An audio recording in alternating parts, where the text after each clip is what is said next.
नमस्कार मंडळी, आज आपण गीता जयंतीच्या कार्यक्रमाला सुरुवात करतो.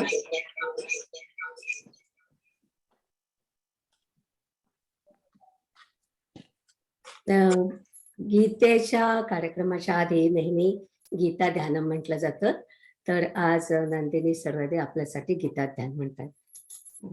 नंदिनी सुरू करशील? थँक्यू. नमस्कार.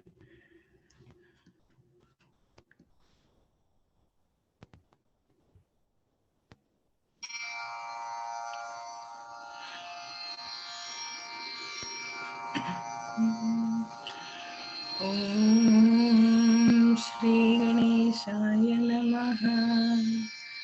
ओम श्री परमात्मने नमः. अथ ध्यानम्. ओम पार्थाय प्रतिबोधितां भगवता नारायणेन स्वयं व्यासेन ग्रथितां पुराणमुनिना मध्ये महाभारतम् अद्वैतामृतवर्षिणीं भगवतीम् अष्टादशाध्यायिनीम् अम्ब त्वामनुसन्दधामि भगवद्गीते भवद्वेषिणीम्. नमोऽस्तु ते व्यास विशालबुद्धे फुल्लारविन्दायतपत्रनेत्र येन त्वया भारततैलपूर्णः प्रज्वालितो ज्ञानमयः प्रदीपः. प्रपन्नपारिजाताय स्तोत्रवेत्रैकपाणये ज्ञानमुद्राय कृष्णाय गीतामृतदुहे नमः. सर्वोपनिषदो गावो दोग्धा गोपालनन्दनः पार्थो वत्स सुधीर्भोक्ता दुग्धं गीतामृतं महत्. वसुदेवसुतं देवं कंसचाणूरमर्दनं देवकी परमानन्दं कृष्णं वन्दे जगद्गुरुम्. भीष्मद्रोणतटा जयद्रथजला गान्धारनीलोत्पला शल्यग्राहवती कृपेण वहनि कर्णेन वेलाकुला. अश्वत्थामविकर्णघोरमकरा दुर्योधनावर्तिनी सोत्तीर्णा खलु पाण्डवैरणनदी कैवर्तकः केशवः. पाराशर्यवचः सरोजममलं गीतार्थगन्धोत्कटं नानाख्यानककेसरं हरिकथा सम्बोधनाबोधितम्. लोके सज्जनषट्पदैरहरः पेपीयमानं मुदा भूयात् भारतं श्रेयसे. मूकं करोति वाचालं पङ्गुं लङ्घयति यत्कृपातमहं वन्दे परमानन्दमाधवम्. यं ब्रह्मा वरुणेन्द्ररुद्रमरुतस्तुन्वन्ति दिव्यैस्तवैः वेदैः साङ्गपदक्रमोपनिषदैः गायन्ति यं सामगाः. ध्यानावस्थिततद्गतेन मनसा पश्यन्ति यं योगिनो यस्यान्तं न विदुः सुरासुरगणाः देवाय तस्मै नमः देवाय तस्मै नमः देवाय तस्मै नमः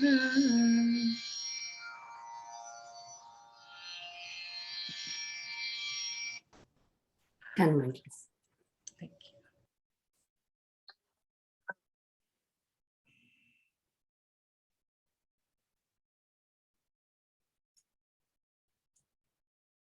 छान.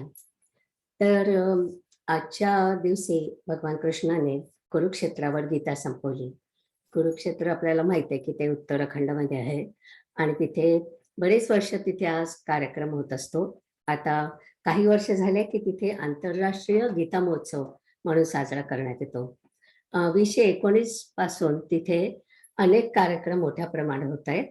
1950च्या सुमाराला बिर्लांनी तिथे एक छोटंसं कृष्ण अर्जुनाचं रथावरचं असं मंदिर बांधलेलं आहे. आज कुरुक्षेत्र दिमाखाने तिथे मिळवतंय. खूप ठिकठिकाणचे लोक तिथे सहभागी होतात आणि वेगवेगळ्या ठिकाणून तिथे येतात, की खरंच आनंदाची बाब आहे. इकडे न्यूजर्सीत मला वाटतं, म्हणजे इथे म्हणण्यापेक्षा न्यूजर्सीत 40 वर्षापेक्षा जास्त वर्षांपासून गीता जयंतीचा कार्यक्रम होतोय. मुकुंद सातोळेकर, देवल देशमुख वगैरे अनेक मंडळी होती, ते तो कार्यक्रम सादर करतायत. तर मी तिथेच गीता जयंतीबद्दल खरं म्हणजे शिकले त्या वर्षी. आणि आपण ज्ञानेश्वरी म्हणजे गीतेवरचं भाष्य वाचतो तेव्हा आपल्या ग्रुपमध्ये एखादा छोटासा कार्यक्रम करावा असं वाटलं, म्हणून हे प्रयोजन आहे.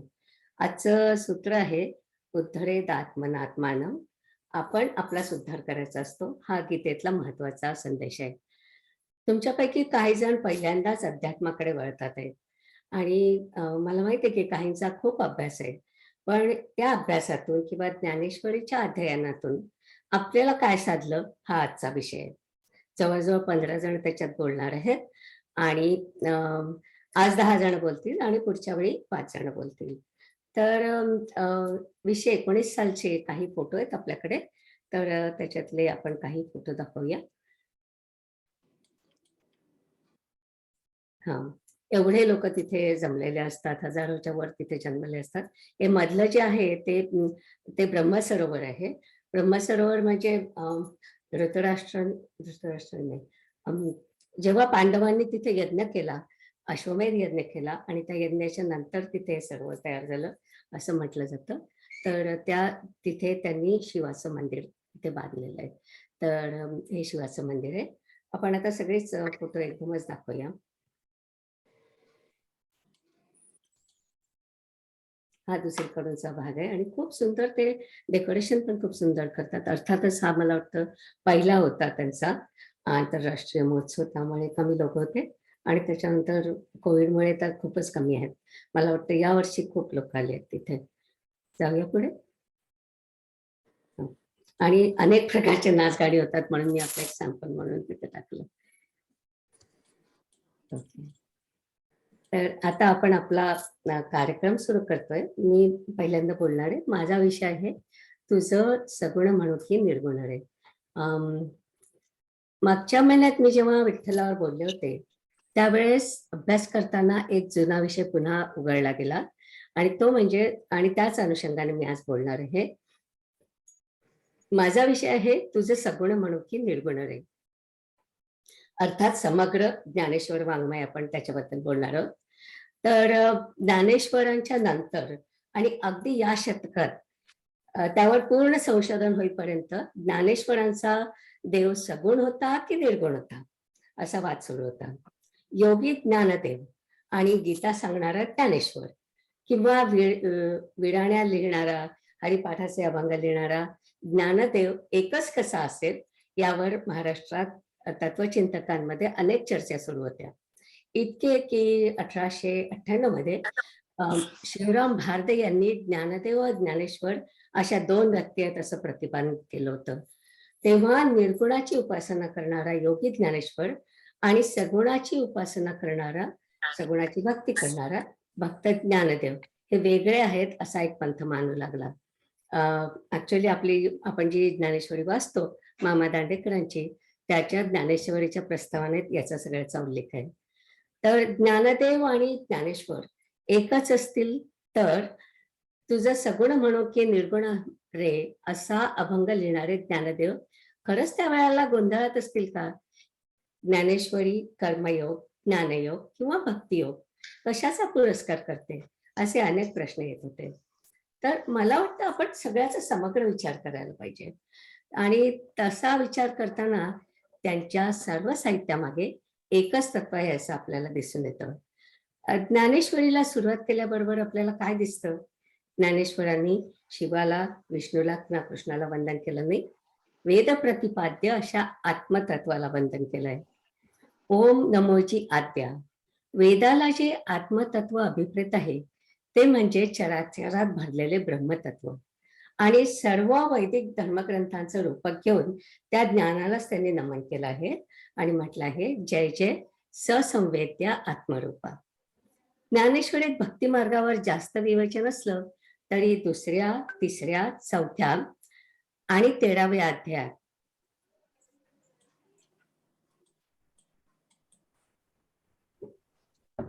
कर्मयोगावर भर आहे. तर 6व्या अध्यायात गीतेत नसलेले अष्टांग योगाचं सविस्तर वर्णन आहे. सगळ्याच मार्गांचं सविस्तर विश्लेषण या ज्ञानेश्वरीचा गाभा आहे. ज्ञानेश्वरीच्या मागे ये मराठीचे नगरी ब्रह्मविद्येचा सुकाळ करेल, ब्रह्मविद्येचा सुकाळ करण्याचं त्यांचं उद्दिष्ट होतं. 13व्या शतकात एका श्लोकात दर्शनाचा नुसता उल्लेख आहे. त्यावर ज्ञानेश्वरांनी ब्रह्मसूत्रातील विवेचन आणून संपूर्ण प्रस्थानत्रयीची ओळख करून दिली आहे. टिळक म्हणतात तसं ज्ञानेश्वरीत ज्ञानमूलक भक्तिमार्ग प्रधान कर्मयोग आहे. ज्ञानमूलक भक्तिमार्ग प्रधान कर्मयोग आहे. कोणत्याही मार्गाने गेलात तरी ज्ञान हा शेवटी एकच मार्ग आहे, म्हणजे सगळ्याची परिणती शेवटी ज्ञानातच होते असं 18व्या अध्यायात स्पष्टपणे सांगितलंय.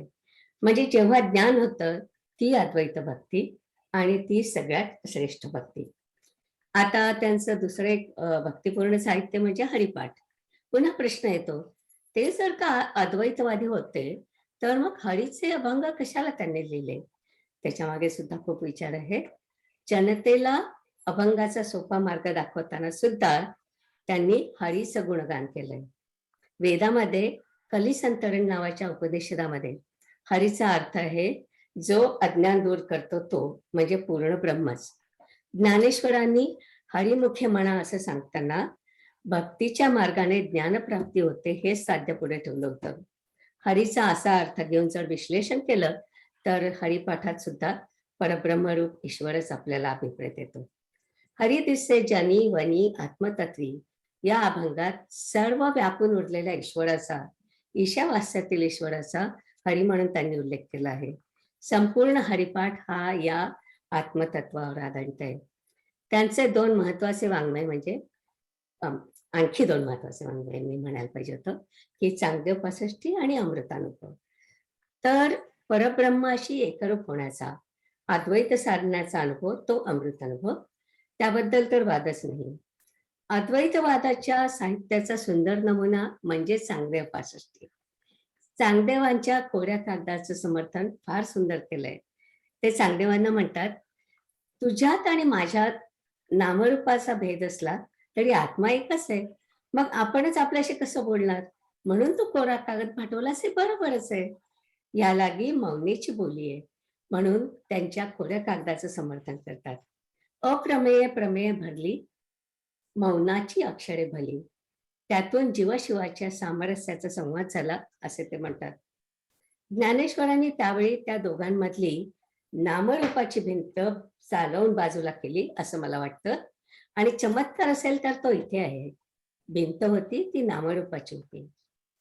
ब्रह्मतत्व हे एकच आहे, म्हणजे अभंग आहे, म्हणून ते ज्ञानेश्वरांच्या भक्तिरसाने भरलेल्या अभंगातून व्यक्त होत असतं.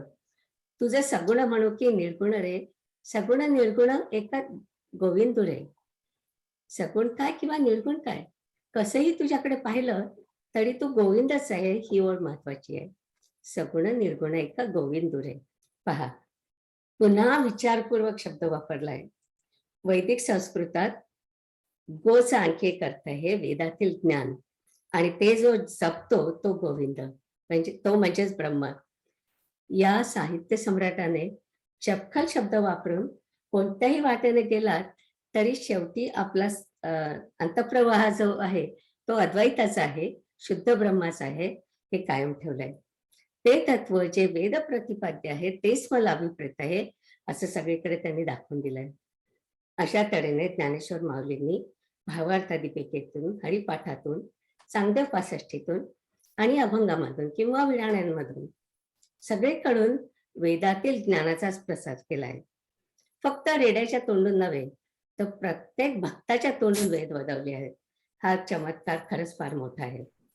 असाच एक चमत्कार आपण हल्ली अनुभवतो आहोत ज्ञानेश्वरीचा. 9,000 ओव्यांचा मोठा चमत्कार त्यांनी आपल्याला दाखवलाय.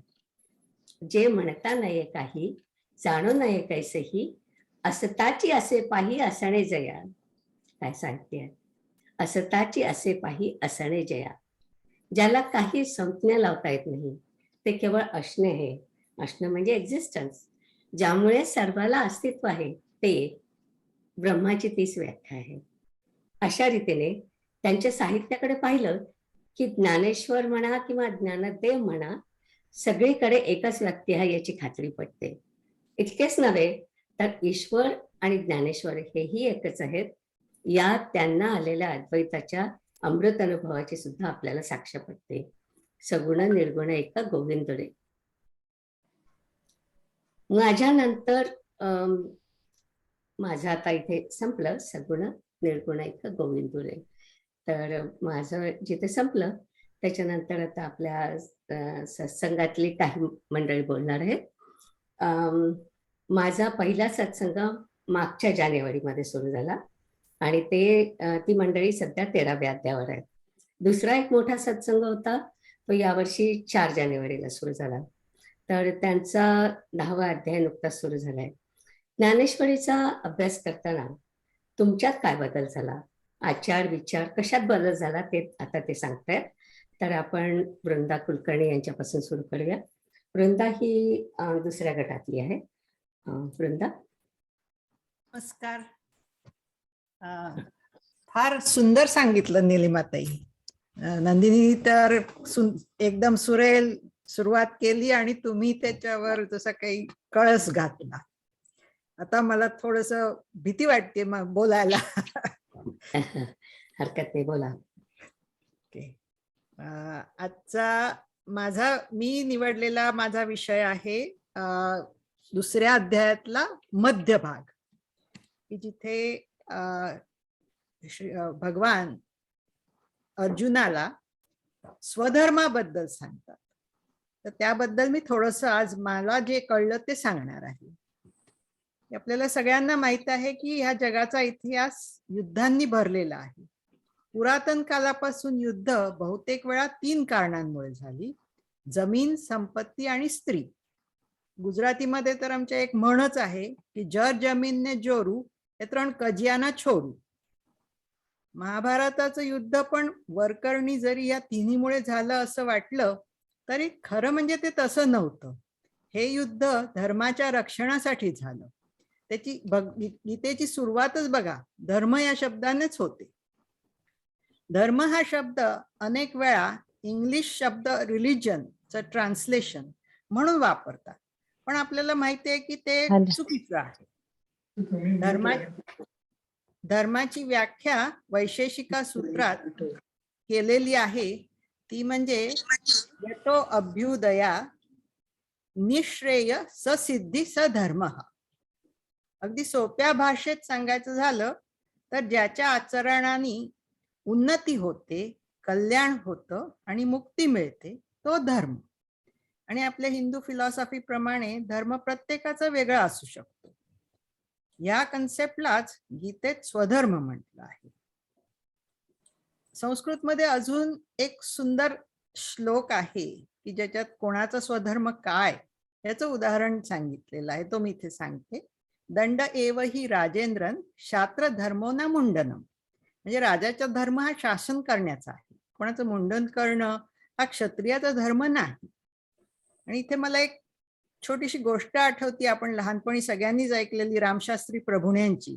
जेव्हा माधवराव पेशवे झाले तर त्यावेळेला माधवरावांना कर्मकांड, पूजा अर्चा ह्याचं खूप वेळ होतं. तर ते त्याच्यात खूप वेळ घालवायचे आणि उशिरा कचेरीत पोचायचे. तर रामशास्त्री प्रभूने एकदा त्यांना म्हणाले की हे बघा, तुम्ही पेशवे आहात, तर पेशव्यांचा जो काय धर्म आहे तो त्याचं पालन करा. तुम्हाला जर कर्मकांड आणि पूजा अर्चा करायची असेल तर काशीला जाऊन तिथे वास करा, इथे तुमचं काही काम नाही. तर अतिशय परखड अशा शब्दात रामशास्त्रींनी त्यांना सांगितलं. आणि जेव्हा भगवद्गीता आपण वाचतो तर दुसऱ्या अध्यायाच्या मध्यामध्ये भगवान पण अर्जुनाला स्वधर्माबद्दल अशाच काहीशा थोड्याशा कडक शब्दात त्याची ती जाणीव करून देतात. अर्जुन जेव्हा श्रीकृष्णाला म्हणतो की त्याला त्याचा धर्मच कळेनासा झाला आहे आणि भगवानाला विनवतो की त्याचं श्रेय कशात आहे हे त्याला सांग, कारण त्याला वाटत असतं की स्वतःच्या चुलत भावंडांना, गुरूंना, आजोबांना युद्धात मारणं हे महापाप आहे, अधर्म आहे, आणि अशा प्रकारे युद्ध जिंकून राज्य मिळवून कसं सुख लागू शकेल. भगवान त्याला सांगतात की युद्ध करणे हा क्षत्रियाचा स्वधर्मच आहे आणि स्वधर्माचं पालन केल्याने त्याला कोणतंही पाप लागणार नाही, उलट त्यातच त्याचं श्रेय आहे. आणि वर हे युद्ध, या युद्धात तर अर्जुन ओढला गेलेला आहे. त्यांनी काही स्वतःची त्याची युद्धाची मुळीच इच्छा नव्हती आणि हा युद्धाचा योग त्याच्यासाठी एक उत्तम योग आहे आणि जसं काही स्वर्गाचं दारच त्याच्यासाठी यामुळे उघडलं गेलेलं आहे. त्याने जर हे युद्ध करायचं टाळलं तर त्याला नक्की पाप लागेल. त्याला स्वतःच्या सर्वश्रेष्ठ धनुर्धर या कीर्तीला मुकावं लागेल आणि सर्वत्र त्याचं हसू होईल. तो जर युद्धात हरला तर त्याला स्वर्ग प्राप्ती होईल आणि जिंकला तर पृथ्वीचं राज्य मिळेल. तेव्हा भगवान त्याला सांगतात की अर्जुना, आता उठ आणि युद्धाला तयार हो. या युद्धाच्या परिणामाचा तू विचार करू नकोस आणि तसं केल्यास तुला युद्धाचं कोणतंही पाप लागणार नाही. ज्ञानेश्वर माऊली या सगळे जे श्लोक आहेत ते खूप सुंदर रीतीने समजवतात, पण त्याची सुरुवात त्यांनी इतकी छान उदाहरण रूपक देऊन केलेलं आहे की जेव्हा भगवान त्यांना अर्जुनाला सांगतात की हे बघ, कृपाळूपणा वगैरे सगळं ठीक आहे, दया वगैरे सगळं ठीक आहे, पण ते कोणाला दाखवायचं हा तुझा स्वधर्म नाही आहे. आणि तेव्हा माऊली सांगतात की दूध हे जरी अतिशय उत्तम पेय असलं, अगदी म्हणजे खूप त्याच्यात सगळे न्यूट्रिशन साठवून ठेवलेले आहेत, पण ज्या माणसाला टायफॉइड झाला असेल त्याला जर दूध दिलं तर ते त्याला विषासमानच होणार आहे. आणि ही माझी याच्यातली म्हणजे मी जे काय शिकले ह्याच्यातून की आपल्या सामान्य रोजच्या जीवनामध्ये अनेक वेळा असे प्रसंग येतात की आपल्याला असं वाटत असतं की नाही आपण ह्या माणसाला जरा दया दाखवूया किंवा सोडून देऊया किंवा त्याच्याबरोबर आपण चांगला हे करू, पण प्रत्येक वेळेला ते करणं हे हितकारक नसतं. आणि त्यामुळे आपण ते प्रत्येक प्रसंगाची आपण पडताळून पाहिले पाहिजेत की हा इथे आता मला युद्ध करायचं आहे का मला दया दाखवायची आहे. आणि हे माझं या गीतेच्या भागातला माझा हा लेसन. धन्यवाद. छान छान सांगितलंस. तर आता पुढचं वंदना बोलते. वंदना माझ्या पहिल्या ग्रुपमधली आहे. वंदना. नमस्कार. माझा ज्ञानेश्वरी वाचण्याचा आणि गीता श्लोक समजावून घेण्याचा हा माझा पहिला प्रयत्न आहे. त्यामुळे माझं त्याच्यावरचं बोलणं आणि हे नवशिक्याच्या प्रतीचं आहे. तर गीतेतील ज्ञान सामान्य लोकांना कळण्यासाठी ज्ञानेश्वरांनी वेगवेगळी आणि अगदी साधी उदाहरणं देऊन ते ज्ञान समजावून सांगण्याचा प्रयत्न केला. तो मला खूप आवडला. आणि ही वेगवेगळी उदाहरणं त्यांना कशी सुचली असतील याचं नवल वाटलं. ते त्यातलं मला आवडलेली 2 उदाहरणं मी कव्हर करणार आहे. तर पहिल्या अध्यायात ज्ञानेश्वर म्हणतात की खोल विचारांनी भरलेल्या गीतेचं महत्व आहे का? आणि आणि श्रोत्यांना सांगतात की मन एकाग्र करून ही कथा अनुभवावी, हिची चर्चा शब्दा वाचून करावी, मनातल्या मनात हिचा विचार करावा, इंद्रियांना पत्ता लागू न देता हिचा उपभोग घ्यावा, हिच्यात सांगितलेल्या सिद्धांतांचे आकलन करावे.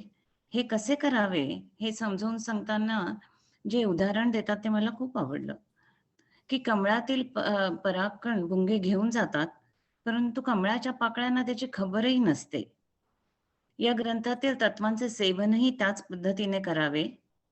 ते आत्मध्यान मी अजून मला खूप आत्मसात झालेलं नाहीये, पण त्यांनी दिलेलं उदाहरण मात्र प्रत्यक्ष अनुभवलं. हे तुम्ही फोटो बघताय, हा माझ्या दारात अगदी एक नाजूक लाल फुलांचं झाड आहे, कार्डिनल फ्लॉवर. तर त्याचं फूल इतकं अगदी छोट्या चवळीच्या एवढंच आहे, पण त्यावर एक मोठा भुंगा बसून त्याच्यातला मध शोषत होता. आणि खरं तर त्या भुंगा तिथे जवळ आला, त्याच्यावर बसला, तर ते खरं तर वाकायला हवं होतं किंवा पाकळ्या फाटायला हव्या होत्या. कारण तुम्ही बघितलं तर त्याचं भुंग्याचा आकार हा कितीतरी पटीने मोठा आहे. हम्म. आणि वरच्या तो कोपऱ्यात आहे तो. हा, वरच्या कोपऱ्यामध्ये भुंगा आहे आणि हे फूल हे एवढूसच आहे, अगदी चवळीच्या इतकं. हा भुंगा त्याच्यावर बसून सारखा सारखा त्याच्यात बसून ते मध एवढ्याशा फुलात इतक्या वेळा घेत होता. आणि तो भुंगा उडून गेल्यावर पाहिलं तर फुल जसंच्या तसं. त्याला कुठलीच इजा झालेली नाही. तर त्यामागचं तत्वज्ञान जर अजून मला आत्मसात झालं नसलं तरी एका गोष्टीत माझ्यात मात्र बदल झाला. तो म्हणजे मी झाडावरती फुलं काढायला जाते तेव्हा जितक्या हलक्या आणि नाजूक हाताने फुल काढता येईल त्याचा प्रयत्न करते. आणि जर गुच्छातलं फुल असेल तर त्याच्या शेजारच्या फुलाला किंवा कळीला इजा होणार नाही ना याची काळजी घेते. तर हा माझ्यातला फरक वाचून झाल्यावर. आणि नाहीतर जाता येताना हे नुसतंच फोटो पाहिला असता आणि त्याच्यातलं फारसं कळलं नसतं. ते मला ज्ञानेश्वरांच्या उदाहरणाने फार सुंदर कळलं. आणि मी अजून एका ज्ञानेश्वरांनी अजून एका उदाहरण दिलं, त्याच्यावरती वाचते. आणि हे 6व्या अध्यायात ज्ञानेश्वर सांगतात की योग मार्गाचा अभ्यास करण्यासाठी निवांत व रम्य स्थानाची आवश्यकता आहे. तर अशा ठिकाणाचे वर्णन जे ज्ञानेश्वरांनी केलंय ते वर्णन मला खूप आवडलं. हे स्थान कसे असावे की ज्या ठिकाणी सहज बसले असता तेथून उठावे असे वाटत नाही. हे स्थान लोकांनी वहिवाटलेले नसावे, जेथे अमृताच्या योग्यतेची मुळासकट गोड असलेली व नेहमी फळणारी अशी दाट झाडे असावी, ज्या ठिकाणी पावलोपावली पाणी आहे पण ते पावसाळ्यातही निर्मळ असते, व जेथे तर विशेष करून पाण्याचे झरे सहज आढळतात, जेथे ऊन देखील सौम्य भासते आणि जेथे वारा अतिशय शांत असून त्याच्या मंद झुळका येत असतात, जे स्थान बहुतेक निशब्द असावे व ज्या ठिकाणी श्वापदांची गर्दी असू नये, ज्या ठिकाणी रागू आणि भ्रमर नसावेत, ज्या ठिकाणी पाण्याच्या संबंधाने असणारे हंस असावेत, कोणी एखाद्या वेळेला कोकिळा असली तरी चालेल, नेहमी जरी नाही तरी येऊन जाऊन असणारे काही मोरही असले तर त्यास आमची ना नाही. या ठिकाणी सहज दृष्टीस न पडणारा मठ अथवा शंकराचे देऊळ असावे, तेच ते आसन लावावे, तळास दर्भ घालून त्यावर शुद्ध कृष्णजीन घालून त्यावर धुतलेल्या वस्त्राची घडी घालावी, ते दर्भ कोवळे असून सारखे आणि सहज एकमेकाला लागलेले एकसारखे राहतील असे व्यवस्थेने घालावे, तर ते आसन उंच असेल तर शरीर कलंडेल आणि सखल असेल तर जमिनीचा गारवा वगैरे दोष प्राप्त होईल, म्हणून आसन उंच अथवा सकल होऊ देऊ नये, तर ते समांतर घालावे. अशा प्रकारे आसन असावे. त्या ठिकाणी एकाग्र मन करून आसनावर बसलेल्या आणि चित्त व इंद्रिय यांच्या क्रियांचे नियमन केलेल्या अशा योगाने अंतःकरणाच्या शुद्धीकरणासाठी योगाचा अभ्यास करावा. तर मला तर काय प्रत्यक्ष याच्यात अनुभवायला मिळेल असं नाही, म्हणून मी माझ्या बहिणीला सांगितलं की असं मी कुठेतरी बसली, असं मला तू पिक्चर काढून पाठव. तर हे जे फोटो पिक्चर तिने काढून पाठवलं, त्याच्यात शंकराचं देऊळ, पाण्याचं कालवा, आणखीन खूप दाट झाडी इतकं ती घालू शकली. ते एवढं बोलून माझं झालंय सांगणं. छान सांगितलं. वाटतं अनम्यूट करायला पाहिजे. हां, तर हे जे तू म्हणालीस ना, की भ्रमरापासून आपण शिकलो, भ्रमरे परागून येते. ही किती छान कल्पना आहे, की कुठल्याही गोष्टीला हात लावताना आपण त्याचं सगळं त्याचं जे काय म्हणायचं सृष्टीने जे निर्माण केलं ते आपण काही बदलायचं नाही. हळूवारपणे त्याच्यातून काढून घ्यायचं. खूप छान सांगितलंस. आता आपण संजीव पुढे सांगताय. ते माझ्या दुसऱ्या सत्रातले आहेत. हं. हा, नमस्कार. ऐकू येतं का? हो. हा, अच्छा. मी तिसऱ्या अध्यायामधले 3 श्लोक त्याच्यावर बोलणार आहे. आणि ते श्लोक मी अशा करता निवडले की मला हे स्वतःला हे श्लोक खूप आवडले. आणि त्याचं कारण असं आहे की एकतर म्हणजे की मी तसे गीतामधले आणि ज्ञानेश्वरीमधले सगळेच श्लोक आपापल्या परीने उत्तम आहेत. पण या पर्टिक्युलर श्लोकमध्ये मी ज्या फील्डमध्ये काम करतो ते म्हणजे एन्व्हायरमेंटल आणि सस्टेनेबिलिटी. तर याच्यामध्ये आपण जी प्रिन्सिपल्स वापरतो म्हणजे सायंटिफिक प्रिन्सिपल्स त्याचं मला प्रतिबिंब या श्लोकांमध्ये स्पष्टपणे दिसलं. तर त्या अर्थाने मला ते खूप वेगळे वाटले. आणि दुसरं म्हणजे की बऱ्याच वेळा असं होतं की स्पिरिच्युअल प्रिन्सिपल्स जे असतात ते तुम्हाला जरी बुद्धीने कळल्यासारखे वाटले तरी पर्सनल आयडेंटिफिकेशन असं कधी कधी होणं कठीण असतं. तर या पर्टिक्युलर याच्यामध्ये मला असं वाटलं की त्याच्यामध्ये एक पर्सनल तुम्हाला एक कनेक्शन किंवा आयडेंटिफिकेशन करता येते. तर हे कुठले श्लोक आहेत? तर या 3 श्लोकांचा विषय आहे की सृष्टीमधल्या चक्र यज्ञ किंवा ज्याला चिन्मयानंदांनी cosmic wheel of cooperative action असं म्हणलेलं आहे. तर हे 3 श्लोक 14, 15 आणि 16. तर हे श्लोक आहेत की अन्नात भवति भूतानि, पर्जन्यात अन्न संभवः, यज्ञात भवति पर्जन्यो, यज्ञः कर्म समुद्भव, कर्म ब्रह्मोद्भवम, विद्धि ब्रह्माक्षर समुद्भवम, तस्मात् सर्वगतम ब्रह्म, नित्यम यज्ञे प्रतिष्ठिताम. म्हणजे याचा अर्थ की याच्यामध्ये एक साखळी सृष्टीमधल्या प्रोसेसेसची साखळी सांगितली आहे की अक्षर ब्रह्मापासून कर्म होतं, कर्मापासून यज्ञ होतो, यज्ञापासून पर्जन्य होतो, पर्जन्यापासून अन्न आणि अन्नापासून भूत. आणि शेवटचा कॉम्पोनंट जो सांगितलं नाही पण मला वाटतं तो अध्यारूत आहे की भूत शेवटी विलीन होतात पुन्हा ब्रह्मामध्ये. सो अशी एक ती सायकल सांगितलेली आहे. आणि आता त्याच्या पुढचा श्लोक असा आहे की एवं प्रवर्तितम चक्रम न अनुवर्तती इह यः अघायुः इंद्रियाराम मोघम पार्थ सजीवती. म्हणजे जी व्यक्ती या सृष्टी चक्राला अनुसरून यज्ञ भावनेने वर्तन करीत नाही ती सुखलोलूप आणि व्यर्थ जीवन जगते. तर आता माझ्या रोजच्या कामाच्या याच्यामध्ये जी आपण एन्व्हायरमेंटल किंवा इकॉलॉजिकल तत्व म्हणतो तर ती काय प्रिन्सिपल्स आहेत की आमच्या याच्यामध्ये असं हे आपण करतो की पृथ्वीच्या जे काम चाललेले आहे त्याच्यामध्ये व्हेरियस आम्ही चक्र किंवा सायकल्स असे डिफाईन केलेले. एक म्हणजे वॉटर सायकल किंवा अन्न किंवा ज्याला आम्ही न्यूट्रियंट सायकल म्हणतो किंवा एनर्जी सायकल. आणि या प्रत्येक सायकलचं काय असतं की एक तर म्हणजे हे प्रत्येक सायकल अत्यंत महत्वाचं आहे संबंध पृथ्वीच्या आणि सर्व जीवांच्या दृष्टीने. या प्रत्येक सायकलमध्ये प्रत्येक कडी महत्वाची आहे. आणि it is control, it's a close loop cycle आणि it is controlled by a regulatory self regulatory mechanism. तर त्याच रेग्युलेटरी मेकॅनिझमला इकडे ब्रह्म असं या नावाने म्हटलेलं आहे.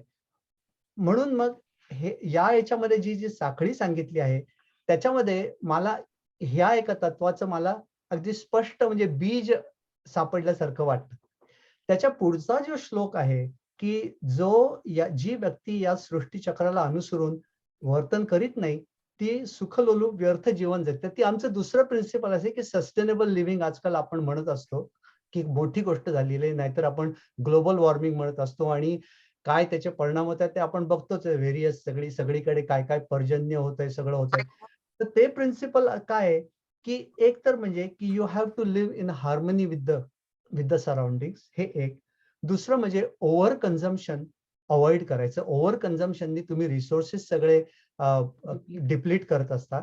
आणि तिसरं म्हणजे you have to be mindful की तुम्ही काही पण करता त्याचा इम्पॅक्ट काय होतोय. यालाच आपण म्हणतो की कार्बन तुमचा फुटप्रिंट काय आहे कुठल्या. ते तिन्ही प्रिन्सिपल्स या श्लोकामध्ये मला दिसून येतात, की फॉर एक्झाम्पल त्याच्यामध्ये असं म्हणलंय की तुम्ही सृष्टीचक्राला अनुसरून करायला पाहिजे. त्याच्यामध्ये म्हणजे you have to do it in harmony. त्याच्यानंतर सुखलोलूप जीवन हे this is nothing but over consumption. आणि त्याच्यानंतर व्यर्थ जीवन किंवा ज्याला मोघम असं म्हणलेलं आहे, हे म्हणजे not mindful of what you are doing and what its impacts are going to be. So म्हणून मला हे खूप त्याच्यामध्ये असे कमी वेळा असं दिसतं की जे आपण रोजचे आपले म्हणजे सायंटिफिक प्रिन्सिपल्स वापरतो त्याचं इतकं क्लिअर असं त्याच्या प्रतिबिंब दिसतं. तर हे एक आहे. आता दुसरं म्हणजे की हे जे 3 श्लोक आहेत याचं आपण व्यक्तिगत आपल्या जीवनामध्ये काय ऍप्लिकेशन करू शकतो. मला जे समजलं ते. तर आपण नॉर्मली संकुचित आणि असं आयसोलेटेड आपलं आयुष्य जगत असतो. पण आपण जर असा विचार केला की आपण जे काही जगतो आहे, ते आपण एका सृष्टी चक्राची साखळी आहे आणि ते एक यज्ञ आहे. या उदात्त भावनेनी जर आपण आपलं आयुष्याचा विचार केला, तर काय होतं की एक आपोआप विशालता येते तुमच्या दृष्टीमध्ये आणि दृष्टीमध्ये, की ज्याप्रमाणे तुम्ही डोंगर माथ्यावर चढल्यावर आपोआप तुमची दृष्टी विशाल होते आणि तुम्ही अशा छोट्या गुहेत बसून राहिला तर तुमची संकुचित दृष्टी होते. तर हा तुम्ही विचार केला की हा सृष्टीचा यज्ञ चाललाय आणि माझं जे आहे त्यातलं अस्तित्व ते एक साखळीचा भाग आहे आणि तो यज्ञ आहे. म्हणजे त्याच्यामध्ये पण एक उदात्त हेतू येतो. तर हे एक आहे. म्हणजे आपल्या बाहेरच्या जीवनामध्ये वागण्याच्या दृष्टीने याचं ऍप्लिकेशन. दुसरं म्हणजे जर आंतरिक साधनेच्या दृष्टीने तुम्ही जर बघितलं, तर हा यज्ञ चाललाय तो बाहेर चाललाय तसाच तो आपल्या आतमध्ये पण यज्ञ चाललेला आहे. आणि आतमध्ये पण एक प्रोसेस चालली आहे ज्याला आपण मेटाबॉलिक प्रोसेसेस म्हणतो. आणि त्या मेटाबॉलिक प्रोसेसेस मध्ये सुद्धा ब्रह्म हे अधिष्ठान आहे आणि त्या सगळ्या प्रोसेसेस मध्ये गुंफलं गेलेलं आहे. तर अशा दृष्टीने तुम्ही जर पुन्हा या श्लोकाकडे बघितलं तर एक म्हणजे ज्याला अनुसंधान आपण म्हणतो रोजच्या याच्यातलं, तर तुमच्या आतमध्येच जे काही यज्ञ चाललंय त्याच्यामध्ये तुम्ही बघितलं तर त्याच्या मागचं ब्रह्म हे बघण्याच्यासाठी तुम्हाला एक साधन असं म्हणजे सापडल्यासारखं वाटतं. आणि तेच मला वाटतं की एक मला तुकाराम महाराज यांची एक मला ओळ आठवते, की ते म्हणतात की "तुका करी जागा, नको चाचपू वावगा, आहेस तू अगा, अंगी डोळे उघडी." त्याच्यामध्ये ते अंगी डोळे उघडी असं जे म्हणतात, ते आतला जो तुमचा जो प्रोसेस आणि यज्ञ चालू आहे, की त्याच्याकडे तुम्ही जर लक्ष ठेवलं, तर तुम्हाला सतत म्हणजे रोजच्या जीवनामध्ये सुद्धा तुम्हाला त्या ब्रह्माचं हे करायचं एक प्रकारचं टूल मिळतंय. तर अशा तऱ्हेने मला हे म्हणून याच्याकरता मला श्लोक आवडले, की एक तर म्हणजे की मी जे रोज जे वापरत असतो त्याच्यामध्ये मला क्लिअरली त्याचं असं कनेक्शन मिळालं करता.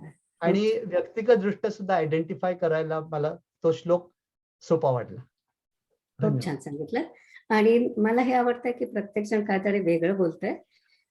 फक्त तुमच्याकडून आपण पुन्हा एकदा ऐकू किंवा आणखी लिहून पाठवाल. छान वाटलं पण. आता अमृत माझ्या पहिल्या ग्रुपमधले आहेत. अमृत पटवर्धन. नमस्कार. हम्म.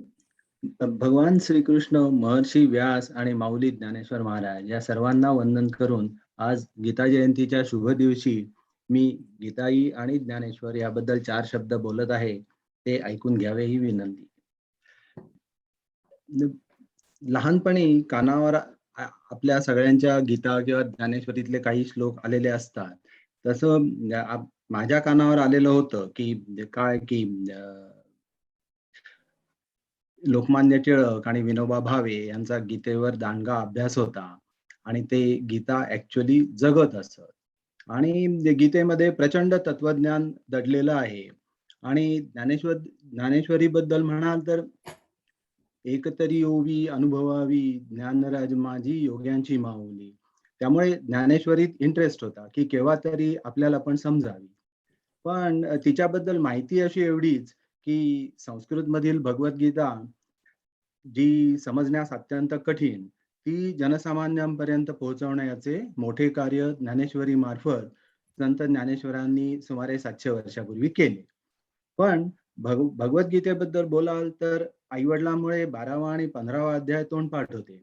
परंतु गीतेत काय सांगितलं आहे असं विचारलं तर फार काही नाही, पण श्रीकृष्णाने गोंधळात पडलेल्या अर्जुनाला विन विन सिच्युएशन एक्सप्लेन केली आहे, की बाबा तू युद्ध कर, धनुर्धर आहेसच, जिंकलास तर पृथ्वीचे राज्य करशील आणि मेलास तर स्वर्गाचे. बाकी नाटकात पाहिलेले रिपीटेड डायलॉग म्हणजे काकाजी आत्मा अमर आहे म्हणून ते झोकत झोकत इकडे तिकडे जातात, ते आठवत होतं. पण नंतर सासू सासऱ्यांच्यामुळे ज्ञानेश्वरीबद्दल अतिशय आदर निर्माण झाला होता. आणि आता निलिमाताईंच्या पाठामुळे जरा जरा समजू लागलं की गीतेतला संदेश तसा पहिल्या 4 शब्दातच, म्हणजे धर्मक्षेत्रे कुरुक्षेत्रे असला, म्हणजे शब्द जरा मागे पुढे करून क्षेत्रे क्षेत्रे धर्म कुरु असा, तरी तो व्यवस्थित समजण्यासाठी खूप अभ्यास हा केलाच पाहिजे. आणि त्याचे त्या म्हणजे प्रत्यक्ष उदाहरण समोर आहेत. नाहीतर महर्षी व्यासांनी गीतेमध्ये 700 श्लोकांचा एवढा खटाटोप कशाला केला असता? आणि त्यापुढे जाऊन इतक्या कालावधीनंतर ज्ञानेश्वरी माऊलींनी 9000 वर ओव्या का रचल्या असत्या? पण निलिमाताईंच्या वर्गाबरोबर ज्ञानेश्वरी वाचण्यास सुरुवात केल्यानंतर कळू लागलं की आयुष्याला किती विविध पदर असतात आणि ते ज्ञानेश्वरीत कसे उलगडून दाखवले आहेत. ज्ञानेश्वरी ही मराठीतील अतिशय सुंदरच ग्रंथरचना आहे. त्यात खरोखर ईश्वरी ज्ञान आहे आणि वाचणाऱ्याच्या हृदयात जाऊन भिडते. ज्ञानेश्वर महाराजांनी आईच्या प्रेमाने आपल्याला भगवद्गीतेतील तत्वज्ञान अत्यंत सोप्या शब्दात समजावून सांगितले आहे. म्हणजे अगदी आई जशी लहान मुलाला चिवकाऊच्या गोष्टी सांगून मऊ मऊ वरण भात भरवेल त्याप्रमाणे. कारण तत्वज्ञान तर उच्च कोटीचं आहे, कळण्यास अवघड. वेदांमधली ब्रह्मवाक्य तशी सूत्रात बघितली तर मोजकी आहे.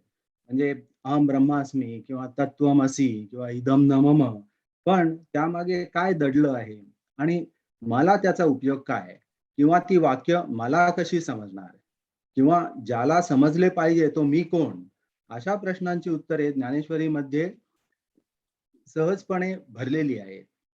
अनेक सुंदर सुंदर रूपके, अनेक रोजच्या व्यवहारातील गोष्टी सांगून ते श्रीकृष्णाचा उपदेश आपल्या पुढे असा अलगद मांडतात. खरा ज्ञानी, खरा भक्त यांचे वर्णन ते खूप छान करतात आणि विभूती योगात वेगवेगळ्या विभूतींची ओळख करून देतात. म्हणजे मग आपल्याला पण जाणवतं की बाबा टाटा बिर्ला यांच्याकडेही विभूती म्हणून का बघावं. तर ते सांगतात तिथे, जेथ जेथ संपत्ती आणि दया दोन्ही वस्ती आलिया असती ठाया, ते ते जाण धनंजया विभूती माझी. किंवा ज्ञानेश्वरांची सर्व अध्यायांमध्ये पसरलेली गुरुभक्ती सुद्धा मला खूप आवडली. अध्याय 9 मध्ये ते सांगतात, मोटके गुरुमुखे उदयजत दिसे आणि हृदयी स्वयंभूची असे, प्रत्यक्ष फावो लागे तैसे आपैसया. आणि हे जे मिळणारं किंवा फुलणारं ज्ञानही कसं, की पैगा आणि काही एक याचे, जे हाता आले तरी न वचे आणि अनुभविता काही न वेचे, वरी विटेही ना. भगवद्गीतेत भगवान सांगतात की इंद्रियाणाम मनश्च अस्मी भूतानाम अस्मी चेतना. म्हणजे प्राणी मात्रात चेतना मी आहे आणि सर्व इंद्रियातील मन मी आहे. तर इतकं महत्वाचं असं आपलं मन निरोगी राखण्यासाठी आपण खूप प्रयत्न करतो आणि त्यात ज्ञानेश्वरी वाचनाचा खूप उपयोग होतो असं मला वाटतं. ज्ञानेश्वरी पण एकनाथांनी सांगितल्याप्रमाणे वाचण्याचा प्रयत्न करतो किंवा आपण सर्वांनीच करावा. भाव धरोनिया वाची ज्ञानेश्वरी, कृपा करी हरी तयावरी. म्हणजे पूर्ण श्रद्धा ठेवून आणि रोजच्या आचरणात आणण्यासाठी, समजून आणि त्याप्रमाणे चांगलं वागण्यासाठी. असो, thank you very much for letting me speak my mind here. I appreciate the patience of निलिमाताई and everyone listening here. Thank you. नमस्ते. छान छान सांगितलं. या आता आपण याच्यावरती खरं म्हणजे एकेकाने बोलायला पाहिजे, कारण वेळ मला वाटतं 5 मिनिटाचा अगदीच कमी होतोय. तर पुढच्या लोकांनी सुद्धा थोडासा विचार करा. नाही, तुमचा नाही झाला जास्त, पण जनरल सांगते. तर संग्राम आज इथे येऊ शकला नाही. पुढचं ज्योत्स्ना 9व्या अध्यायाच्या श्लोकावर बोलणार आहे. ज्योत्स्ना. Oh, yeah. Yes. या मी 9व्या अध्यायाच्या 4थ्या आणि 5व्या श्लोकावरती ते वाचणार होते. हे तयार करताना आधीच हे करते डिस्क्लेमर. हे तयार करताना परमपूज्य प्राध्यापक के.व्ही. बेलसरे यांच्या ज्ञानेश्वरीवरील निरूपणे यांचा आधार घेतला आहे. श्लोक 4 आणि 5 यांची सांगड असल्यामुळे दोन्ही घेतले आहेत. या 2 श्लोकात परस्पर विरोधाभास आहे. महत्वाचे म्हणजे भगवान म्हणतात, मी विश्वासहित विश्वाचा आत्मा आहे आणि तो मी या मिथ्या भूत समुदायाला सदा आश्रय आहे. मग मी या कल्पनेला आश्रय आहे, जग ह्या कल्पनेला आश्रय आहे. तर अध्याय 9 श्लोक 4, मया ततमिदं सर्वं जगद व्यक्त मूर्तीना मत्थानी सर्वभूतानी न चाहम तेष्वस्थितः. ज्याचे स्वरूप व्यक्त नाही असा मी हे सर्व जगत व्यापलेलं आहे. सर्व भूते माझ्यात स्थित आहेत, पण मी त्या भूतांमध्ये अवस्थित नाही. मी त्या भूतात राहिलेलो नाही. भगवान म्हणतात, माझी अव्यक्त मूर्ती या सबंध जगताला व्यापून आहे. हो, आणि सांगायचं म्हणजे की हे सिलेक्ट करण्याचं कारण काय, याच्यात ही ग्रंथी गाठ आहे, याच्यात विरोधाभास आहे. म्हणून हे जग अव्यक्तातून व्यक्तात येते आणि परत अव्यक्तात विलीन होते. सर्व ठिकाणी ब्रह्म पसरलेलं आहे. एकमेवा द्वितीयम ब्रह्म. ब्रह्म म्हणजे परमात्मा. तर परमात्मा सर्व ठिकाणी भरलेला पसरलेला आहे. परमात्म्याशिवाय दुसरं काही नाही. परमात्मा अनंत इनफायनाईट आहे आणि हे जग शांत म्हणजे फायनाईट आहे, मर्यादित आहे. अनंत या शांतामध्ये किती जरी भरला तरी तो त्यात मावेल कसा? म्हणजे वर म्हणाल्याप्रमाणे मी त्या भूतांमध्ये अवस्थित नाही, हे बरोबर आहे. मग या शांतांनी म्हणजे इनफायनाईटने अनंतात विलीन होणं हेच योग्य आहे. आणि या श्लोकात भगवान शेवटी म्हणतात, माझ्या स्वरूपात तुझी दृष्टी प्रवेश करो. माऊलींनी अध्याय 7 श्लोक 12 मध्ये पूर्वी सांगितलं आहे ते असं. भगवान म्हणतात, जे सत्वगुणापासून उत्पन्न होणारे भाव पदार्थ आहेत, तसेच राजस तामस भाव आहेत, ते माझ्यापासूनच झालेले आहेत असे तू जाण. परंतु मी त्यांच्यामध्ये नाही, त्यांच्या अधीन नाही, तर ते माझ्या अधीन आहेत. जगात जे जे काही आहे ते सर्व त्रिगुणात्मक आहे.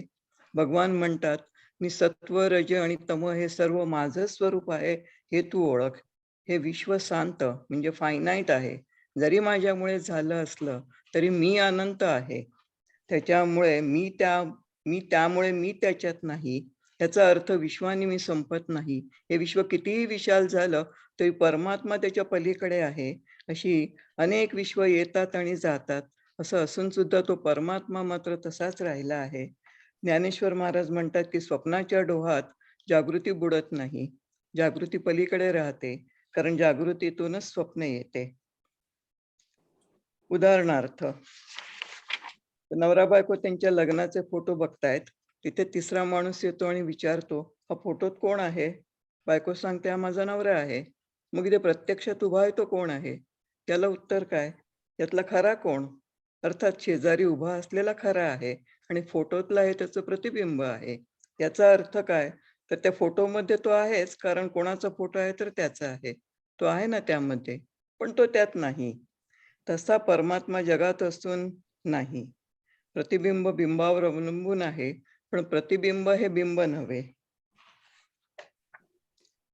अध्याय 9 श्लोक 5, नचमत्थानी भूतानी पश्यमे योगमेश्वरम भूत भूतन्न च भूतस्थः ममात्मा भूतभावनः.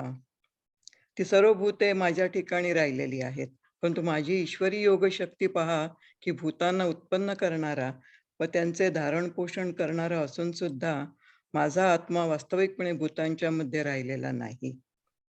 माझ्यामध्ये सगळी भूत आहेत हे म्हणणं खरं नाही, कारण परमात्म तत्व परमात्म स्वरूप जे आहे त्याला घट नाही, वाढ नाही, त्याच्यामध्ये बदल नाही. ते जसं आहे तसंच आहे. तर मग ही भूत आली काय गेली काय त्याला काही फरकच नाही, कारण आपण पूर्वी शिकल्याप्रमाणे infinity plus anything is infinity अथवा infinity minus anything is infinity.